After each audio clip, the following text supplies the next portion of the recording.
Hey folks, Steve here with a special video that I'm doing here at the end of January, looking ahead to February, and why might that be? And first of all, don't worry, there's nothing here because this is a different table than my Dark Valley video, so don't fret, all is well in the world. I have the camera pointed here because I'm going to be bringing some stuff on camera, and again, one of those situations I don't quite feel like being on camera. I'm a little tired looking, probably at the moment, it's been busy.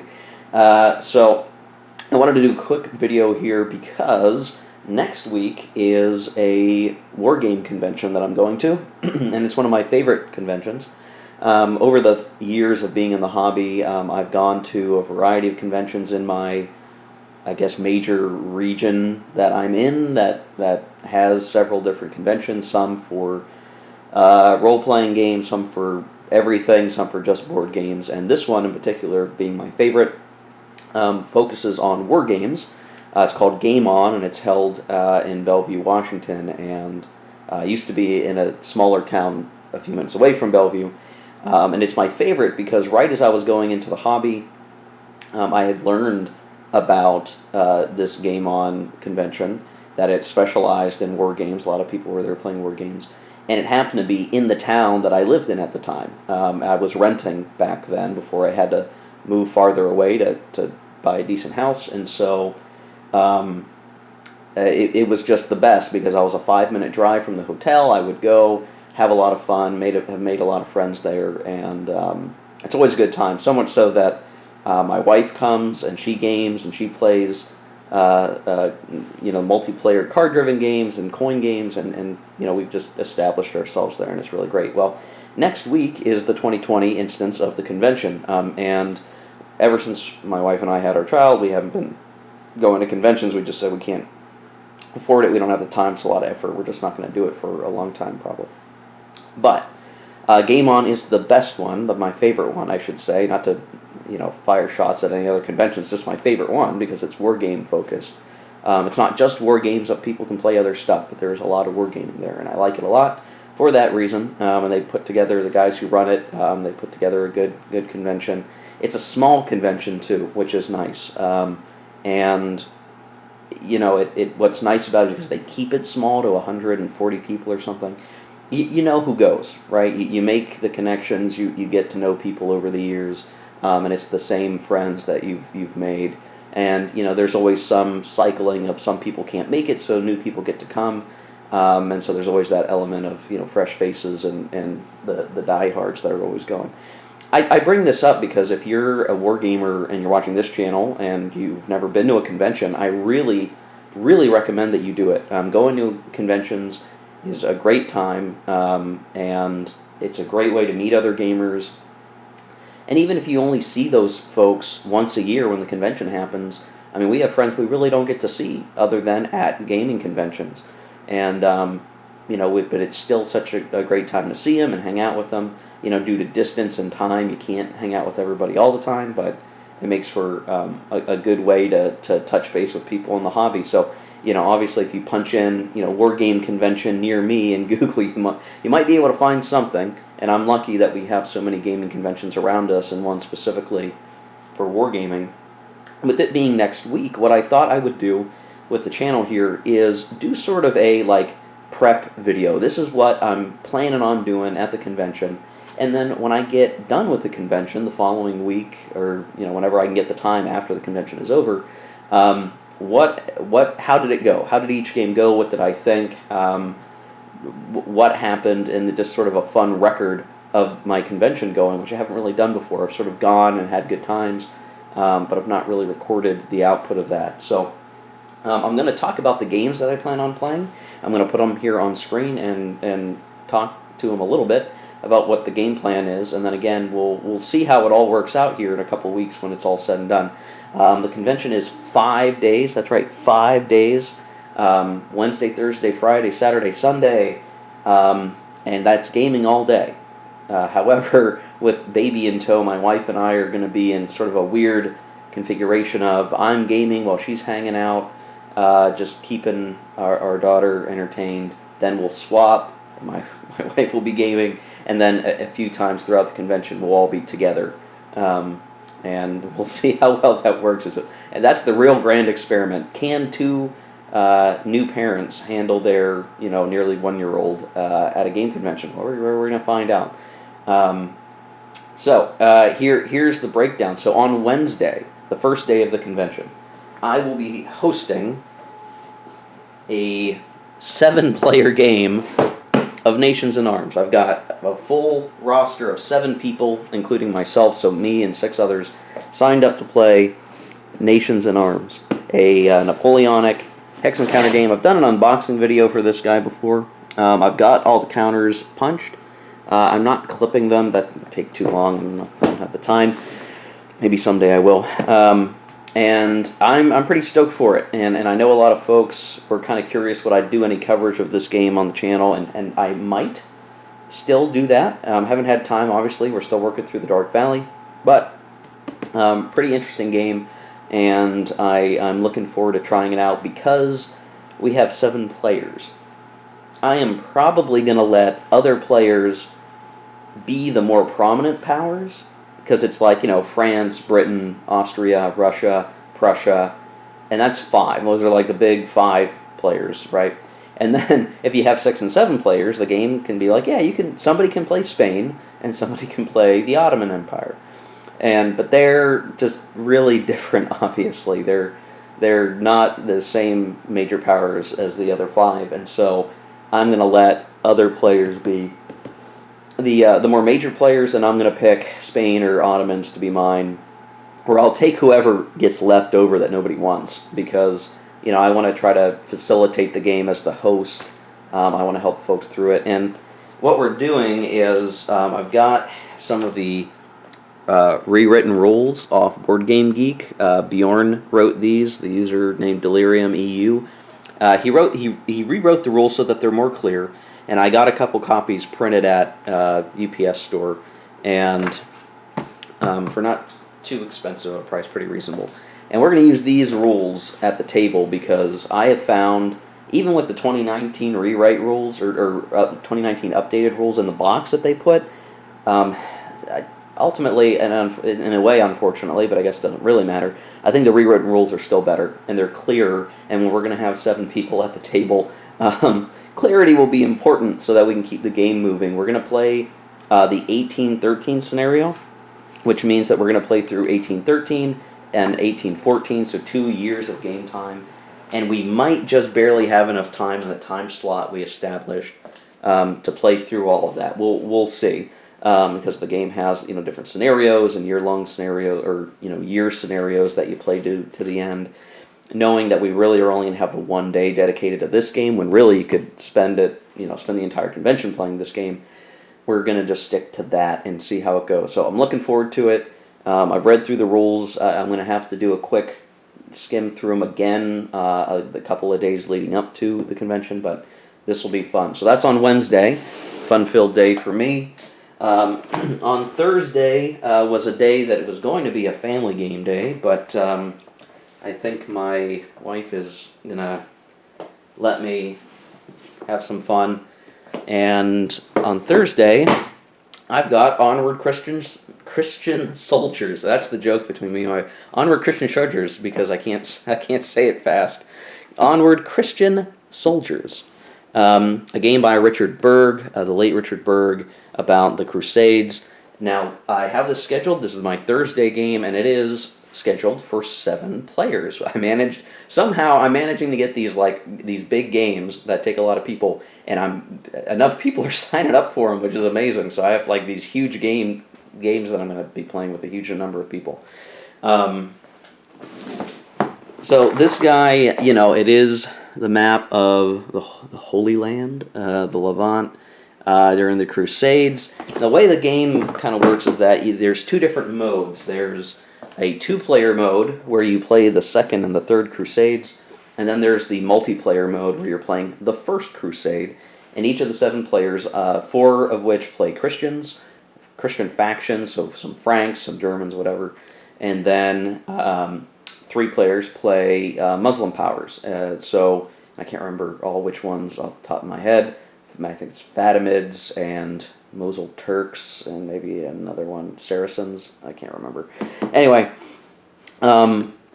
the it's not quite a card-driven. It's a card-driven game, but not a card-driven game. So you don't use cards to like use points to do things. What you really do is like there's a card deck that determines which leader gets to activate. That's sort of the mode of play. It's got point-to-point movement, and you have strength points. It's kind of an interesting game, but I've not really actually played it. So I'm like having to read through the rules and get a bunch of stuff ready for it. Make sure I'm prepared to be able to facilitate the game, and I hope that those 7 players have done a little bit of reading of the rules. What was always interesting with this game is that there's a rule book, and then there's a couple rule books. There's a rule book for, let's see if I can say, there's a rule book for the first Crusade that's buried underneath all the counters. There's a rule book for the first Crusade. There's a rule book for the second and third Crusades that are separate, and it's buried underneath the counters. And then there's a quick start rules and playbook. What to do with all that? Well, it turns out that a lot of people are confused by the quick start rules. I actually have found in my reading that the quick start rules are really useful, actually, and they really help not in rule speak, but just comments like if you were explaining someone the game, how the game works. And I'm finding that to be very useful. Very useful to understand how the game is going to work. Because I'm going to have to teach it. I'm going to have to run that game. I'm hosting. And I sort of take that role on. I want to help everyone play the game, even if I'm also a player. So that's sort of my tendency from being a DM, GM in my RPG days. So yeah, we're gonna play that on Thursday. Should be plenty fun. Looking forward to it. Now I'm going to put a cut here because my camera tends to freak out when I've recorded too long of a single clip. So I'm going to just put a cut here, and then we'll talk about my Friday game. Okay, so on Friday, that's actually a split game day, and in the morning, I'm on parenting duty, and my wife will be hosting a game. That's right. Imagine that, guys. Your wife hosts Wargames at a Wargame convention. Isn't that cool? That's pretty legit. She's hosting Fire in the Lake, coin game on the Vietnam War. This is probably the best coin game in my opinion, and I think her opinion too, which is why she picked it to run. We've played almost all of the coin games. I think the only one that is out that we haven't actively played is Pendragon. I have it, we just not have gotten around to playing it with people. And we've played coin multiplayer with 4 people a lot in the past. And so Fire in the Lake has just come out as, to me, the best one. Though they're all pretty good. I could do a coin video. I probably will do a coin video at some point. So spoilers for that. I think this is probably the best one. And she's going to be running that with a few people. And you can kind of see map of South Vietnam. All kinds of interesting stuff in this one. And I think the coin system actually does a pretty good job of portraying it, though, you know, I've wanted to find a good hex and counter strategic level Vietnam game, but I know there's some out there. It's just finding the right one and finding a copy that isn't destroyed if it's an older game, that kind of thing. So she'll be playing this in the morning, and she's run it before at conventions, so for her this is just a good gaming opportunity with some people. For me, in the afternoon, when I'm off baby duty, I will be playing, love this thing, Thunder in the East. That's right, Thunder in the East. Now, I'm not taking my copy. Somebody else is going to have it there at the convention and have it set up. I think we have like 4 people's names on playing it, so there's going to be split responsibility, I guess, of the front, you know, however we're playing it. I will be joining that game late in the afternoon. I reached out to the guy running and said, hey, I'm not going to be able to play until early afternoon. Well, can I hop in at that point? He said yes. So I'm going to grab my rule book. I will take it with me. Probably print off all the errata that exists at this point. I think there's a lot. And I'm going to play this. So, you know, you might think, Steve, don't you have your fill of East Front games? I probably do. But I did want to play this because this the Frank Chadwick's ETO series is growing. There will be more games in the series, and I think it would be good to kind of get it would be good to get some experience playing this. And I have seen a good friend of mine was playing this at GameON last year, and I observed some of that, and it looked interesting. And so, how this will compare to the Dark Valley, I don't think from a single play at this convention for however many hours we get to play it. I don't know if I'll have a true idea of how it compares. I'll have my initial impressions. But it'll be fun to report back on this one and talk a little bit about how it went. And yeah, we'll see. We'll see how it goes. Looking forward to it. Hex Encounter. It's not going to be something super duper crazy. I've played actually the I think it's like Case Blue, or I forget what it is. Drive on Kiev or something like that. I forget the name of the game, but I've played a mini magazine version of the system before it became Frank Chadwick's ETO. So I kind of understand how it works, but there's a lot more nuance to this full-bodied version. So we'll see how it goes. So yeah, that is my Friday. I might have said Wednesday accidentally, but Friday, third day of the convention is Friday. On Friday, Fire in the Lake for my wife, Thunder in These for me in the afternoon. And we'll see if we game it all in the evening, but I'll play this until I guess I am recalled before I have to withdraw. And then things kind of slow down a little bit for the rest of the convention. So on Saturday, I've got to step over to grab the next things I want to show. On Saturday, sort of morning into the afternoon, so most of the day, we are participating in a 6-player game of Here I Stand. This is an annual thing. Every year there's sort of the same games played by the same 6 people, hosted by a nice guy named Mark. And I love Here I Stand. I think Here I Stand is one of the best games. If you're a historical board gamer, because this game has more than just war in it. If you like history, if you liked well-designed multiplayer games where each faction has things it wants to be doing, and it has friction with other players, and yet all of these different systems that exist for each power that is a little bit different, they all come together, they all sync together, they all lock in very well.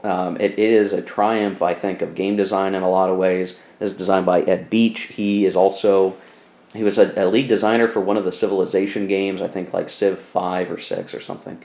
But he made this game, and it is absolutely fantastic. I would recommend this game to anybody who can manage to play a long game, because this will take a while if you're playing, the whole thing, because it's 6 players.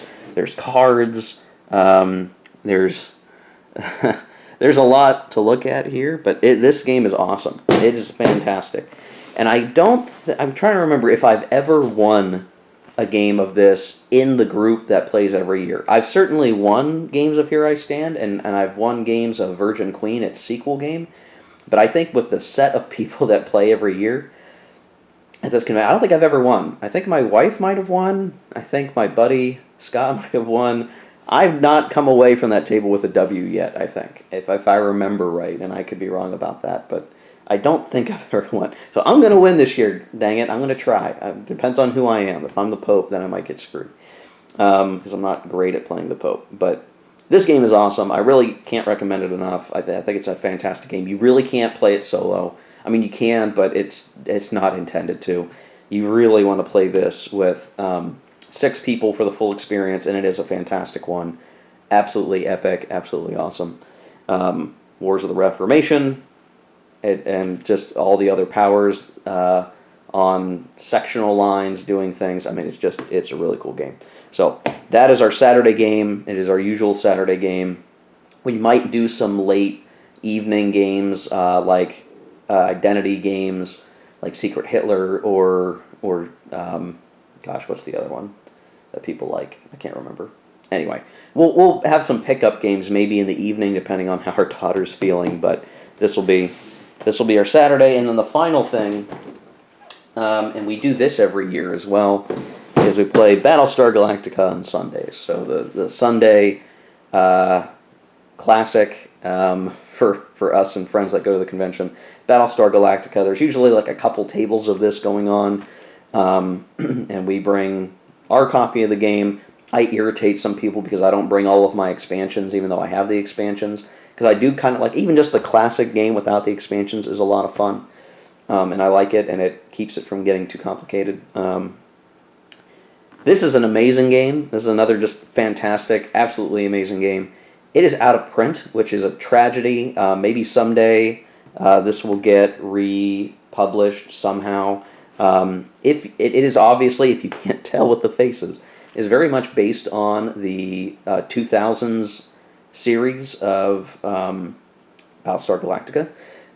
And if you're a fan of that series, this game will be amazing to you. If you're not a fan of that series or you've never watched it, this game will still be a great game for you because it is a great game in general.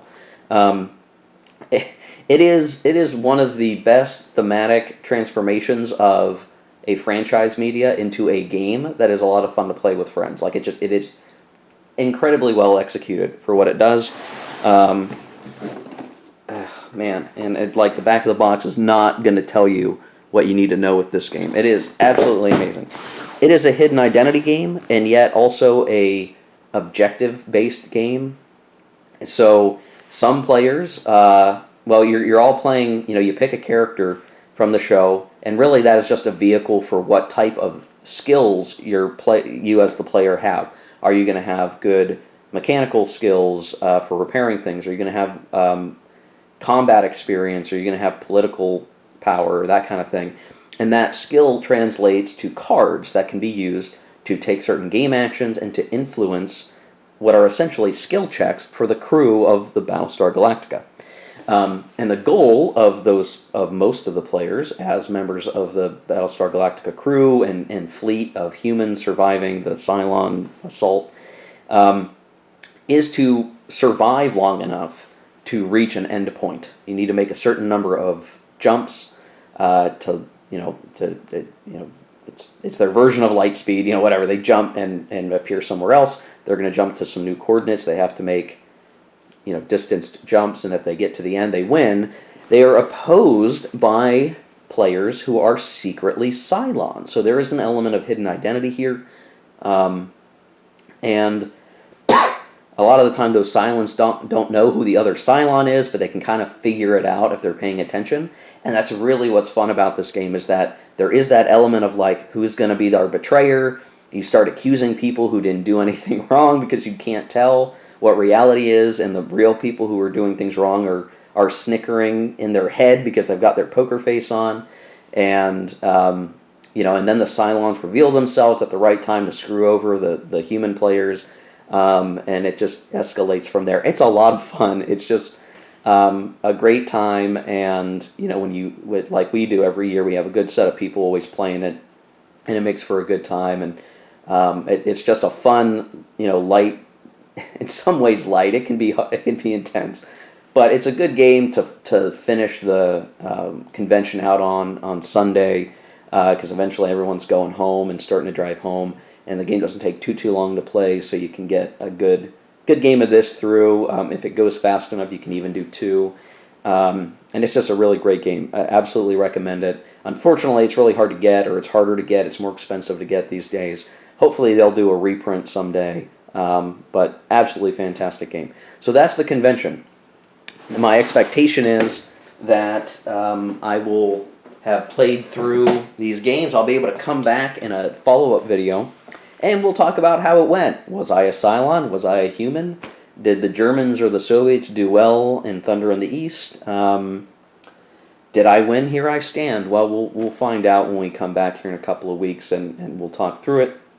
Only other thing worth calling out is I am going to sell some games there. These have already been sold to buyers. I'm selling my older second edition copy of Empire of the Sun, and my first edition copy of Next War Korea to a few nice gentlemen for some money. At the swap table, there's a swap table every year at the convention, and you can get some pretty killer deals because everyone's given the friendly friend price for games and swapping games, and It's a great way to find some hard to find stuff if someone's willing to give it up.